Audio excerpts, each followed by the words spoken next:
Would you pay to have your favorite records graded, authenticated, and encapsulated so you can never play them again just to ensure their value? It's not a new thing, but there are a lot of companies starting to get into this game of authentication, just like in sports cards and in comic books. It'd be very interesting to see if it catches on in the record industry.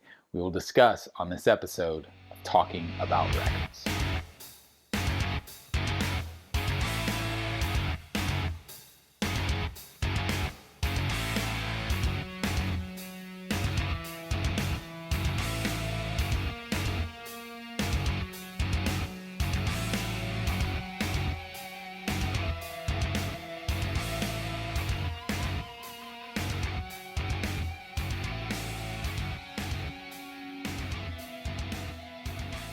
My name is G.I. Sanders from NTX Vinyl, a small chain of independent record shops in the Dallas-Fort Worth area. If you're not local but you are in the U.S., you can shop online at ntxvinyl.com, and would love it if you'd subscribe to our channel here on YouTube and follow us across social media on Facebook, Instagram, and TikTok at NTX Vinyl is the handle. Let's talk about vinyl grading and authentication services. Yes, this is a thing. No, it's not a really new thing. Over the past couple years, there have been a few companies or individuals who have started offering such services. It is starting to get a little more attention now, and I'll talk through some of the different companies that have popped up. But really, I want to talk about kind of the pros and cons and hear what you think about it. I've done a little bit of a finger in the wind test with some of my customers and people I know, friends who collect, and the main sentiment is like, oh no, don't do that. Like, why would you ever do that, right? Which I get, because you're talking about putting a record inside a plastic case and sealing it permanently. So obviously that record now is unplayable. It has become an artifact. It has become no different than a painting on the wall. Which to some people, that's what they're in this for. Like, they're in this to invest because vinyl has become collectible. And that's why this exists. It's no different than, or in a lot of ways, it's no different than the trading card industry, the comic book industry. They do this now with video games, I learned. I also do this with sneakers. So there's lots of other collectible industries that already have grading services and standards and companies that offer these types of services. So it's not new. It's just starting to leak into the vinyl industry, right? So I think, first of all, let's talk about the pros and cons. Pros. What's good about this? Well, to me, I think there's a few good things that you can see, and most of it's from me as from a business perspective. I think it adds a bit of credibility, and it takes a little bit credibility to the industry, I would say, and it takes a little bit of subjectivity out of grading, if you will, if you are willing to take the leap and do this. That's one of the hardest things about grading records.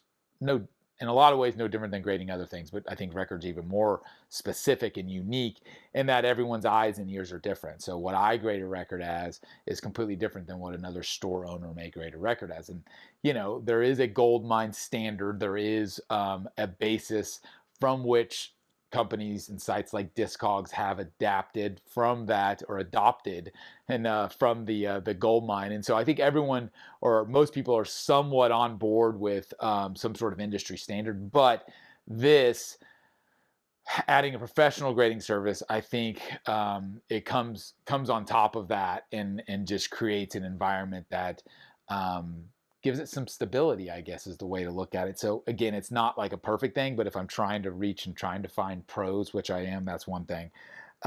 It again creates a legitimacy.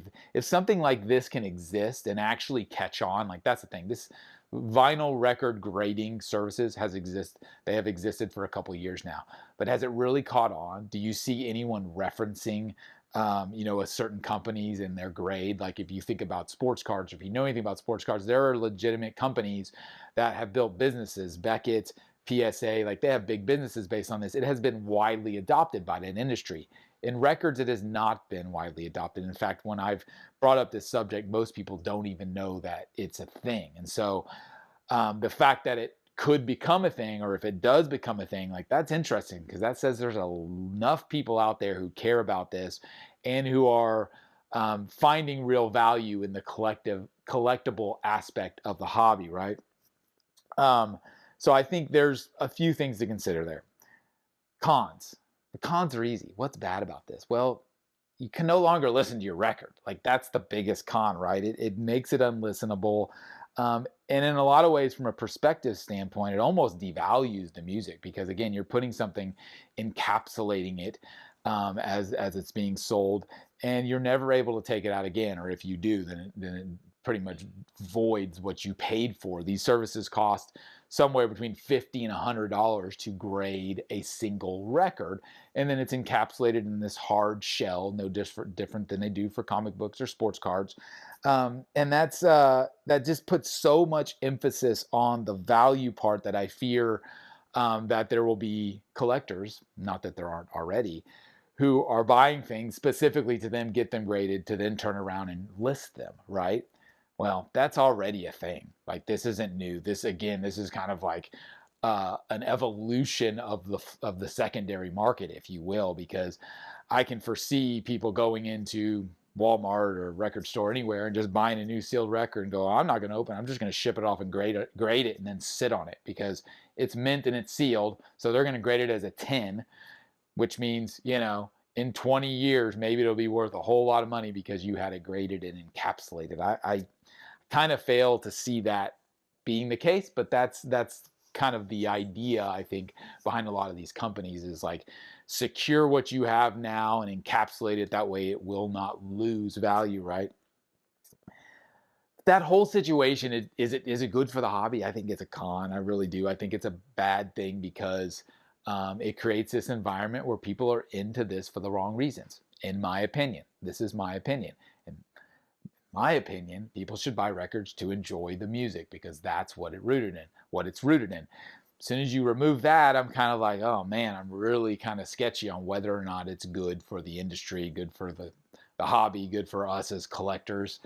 Really struggle with that piece. Then the other thing is in that scenario where someone does buy a record or they have a record, they get it graded, now it's encapsulated, and let's say they want to resell it. And let's say fast forward a couple of years, and let's say Discogs and eBay and these other places have adopted to this grading or these grading companies. Does that mean that there's someone out there who's going to buy one of these graded albums, which obviously will fetch a premium because they've invested $50 to $100 just to get it graded, and there's not that many of them graded? Will that mean that person will there be a scenario where they buy in and unseal it to play it? Like that seems a little odd. So really then you've got all of these stoic, unlistenable copies encapsulated in this hard plastic starting to float out into the market now. It's like, who's going to buy those? Well, the only people who are going to buy them is more people who just want to flip them. I would expect, because I would doubt people would invest in or I don't think the majority of people will invest in a sealed encapsulated record only to unseal it because, again, they're paying for that premium. It's very similar right now if you find a sealed record, let's say it's a vintage record, a record from 20, 30, 40 years ago, whatever, that fetches a premium. There's definitely a premium on that because the record's never been touched, the record's never been played. But at the same time, I know most collectors, myself included, I'd much rather buy a very, very good plus, VG plus, or near mint copy that's not sealed because I want to play it. So I don't want to pay that premium for something that's sealed, knowing that I actually want to experience the music. So I will buy a near mint copy or VG plus copy all day long versus the sealed copy if I have options in that way. And so I struggle to believe there's a big market for people buying these and unsealing them. It feels like, again, once these get sealed up, they're just sealed up forever. And that's my real struggle is, part of why I do this and why I love doing this is because of the music and the ability to pass music forward. We don't really own any of this stuff. We're just kind of holding it temporarily until the next owner gets it, if we're lucky, right? And so, with these sealed encapsulated records that have a number grade on them, like that's all fine and good. But now you're basically taking away the music from people. Now, again, they could go stream it. They can go find it, buy another copy if they want. But it's a struggle for me as I look at this and I look at the industry, as I think, is this something that the masses. And when I say the masses, I mean the people who are collecting records, not the mass people who don't even know records still exist, but like the masses of us in this industry who are involved in buying records, are we collectively going to adopt to a grading system like other industries have? It remains to be seen. These companies are trying to crack that nut. They're trying to figure it out. They're trying to capitalize on it, which I completely understand from a business standpoint. Again, I struggle to see you and I adapting to this and sending our records off and getting them grading. I mean, if I had a record that was worth like $50,000 or something, maybe, yeah, but there's very few records that are worth that much money. Most records you find when you're out digging or when you buying online or buying a record store, $50 to $100, pretty valuable record. Go up from there, you're talking, maybe a couple $1,000s for real rare items. But beyond that, it's like, I'm not going to take a $30 record or even a $100 record or even a $200 record and send it off and never listen to it again. What's the benefit of that other than just trying to flip it and make money down the line? Like, I guess there's benefit because now you know what you have. You've lost the ability to enjoy it on some level, at least I believe you have. It's kind of like, to me, buying a painting and then sticking the painting in the closet. Well, the painting, wasn't going to serve any purpose otherwise other than you enjoying it visually.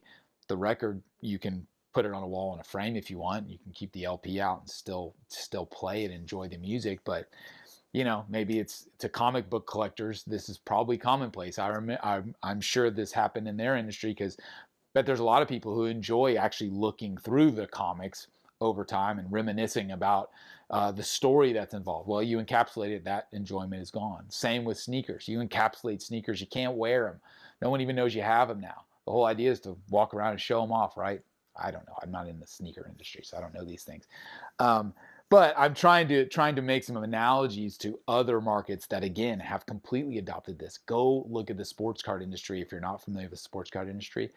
It has completely changed and been flipped upside down in the last couple of years because of grading and authentication. Now, if you get a card and it's not graded and authenticated, whether it's new card or old card, it is worth a fraction, a tiny fraction of what it could be worth if you had it graded, because then people know that it is mint and the corners are sharp and it's centered and there's no staining and all of these things that they look at from a grading perspective. And so these companies are trying to replicate it, and they're going to look at a record and they're going to look at the cover and the sleeve and the record itself and the label and basically say that, hey, what you've got here is a 7 out of 10 or a 9 out of 10 or a 10 out of 10.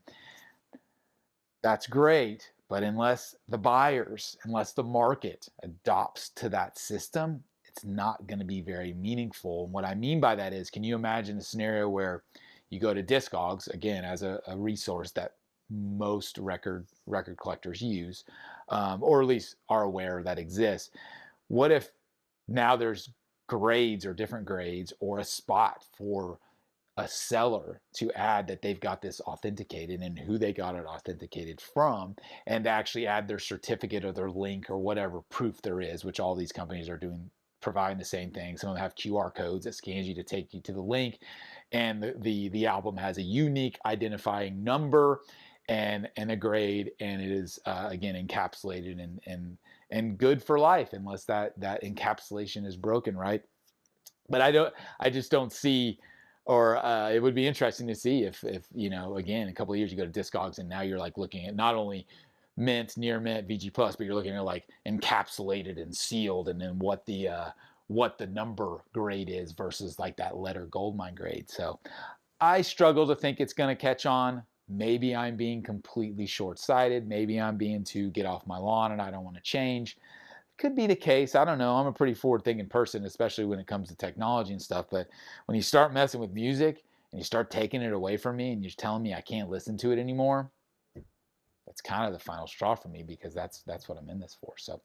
So I did some Googling, and there is Audiophile Archive and Grading Services, AAGS. I mentioned that one. Steve Aoki, who's a big time DJ and EDM guy, like he's getting into this. I think I may have mentioned that. There's also one locally in Dallas here called Tune In Grading. So there's variety of companies that have either been doing this for a few years or starting to get into this. It remains to be seen if it'll catch on. I wish them the best of luck with their business model. I'll be curious to know how many people started adopting to this and are sending in their records at $50, $75, $100 a pop to get them graded. So let me know what you think. Let me know your opinions. I'll be curious to see if there's anyone out there who has actually done this already. That would be very interesting to see. But I look for your feedback and look for your comments because this is an interesting topic I've been thinking about a lot. Thanks as always. This has been Talking About Records. My name is G.I. Sanders, and we'll see you again next time.